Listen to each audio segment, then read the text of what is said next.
you through a little tour of my creator studio. I built this studio, it's actually my garage.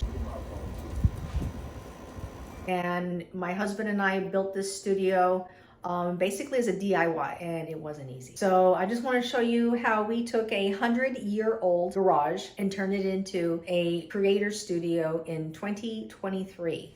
So let me show you around. Before I show you the room, I'm gonna keep this really quick. It was 100 years old. It's probably had like maybe 15 owners, who knows, right? I haven't really done a whole history of the house, but when we tore the walls out of this place, we found rats' nests, roach nests. I mean, it was a hell of a big thing. I mean, it was disgusting. And I knew it was going to be like that.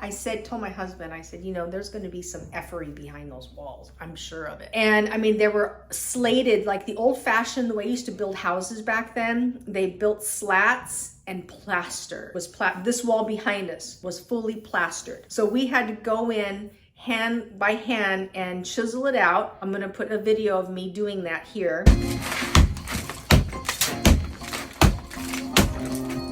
And guys, it was so hard to do.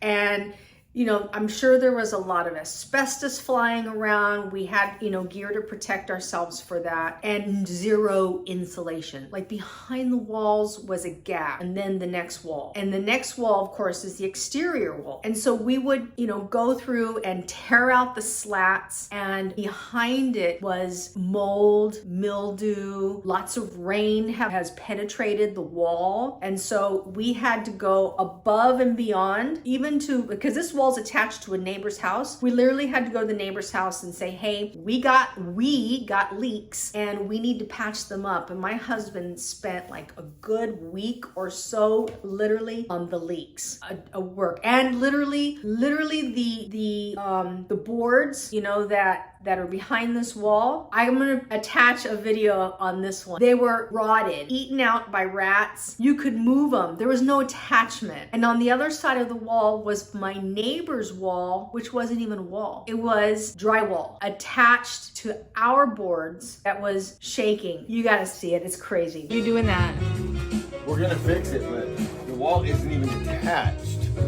His board is unattached, so we're gonna end up. So we then started gutting out one section of the wall of the room that was kind of like a little walkway. It was so bad. And that's where the washer and then the dryer was like sitting here. But my husband he started tearing out the ceiling in this room because we wanted to raise the ceiling and expose everything. And when he popped that ceiling to start tearing it down, oh my God.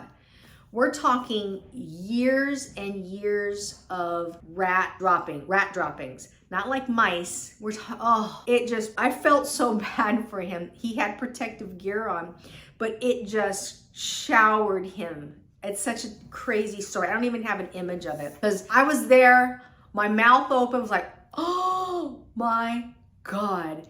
And I just said, what am I doing? Why am I here? And I did 3 circles, turned around, went in the house. I go, I'm done. I can't do this. I went in the house and I took a shower. I was so done. And I just remembered that my husband goes, you do know that there's another layer of a ceiling, because there was a ceiling and then somebody came over the years probably and put another one up. So there was a gap. And he says, I need to pop one more. Woo! And he was popping, taking out all the walls and stuff. Oh, I'm so glad now that we think back that I'm so glad that we did it. The outcome was great, but it was hard.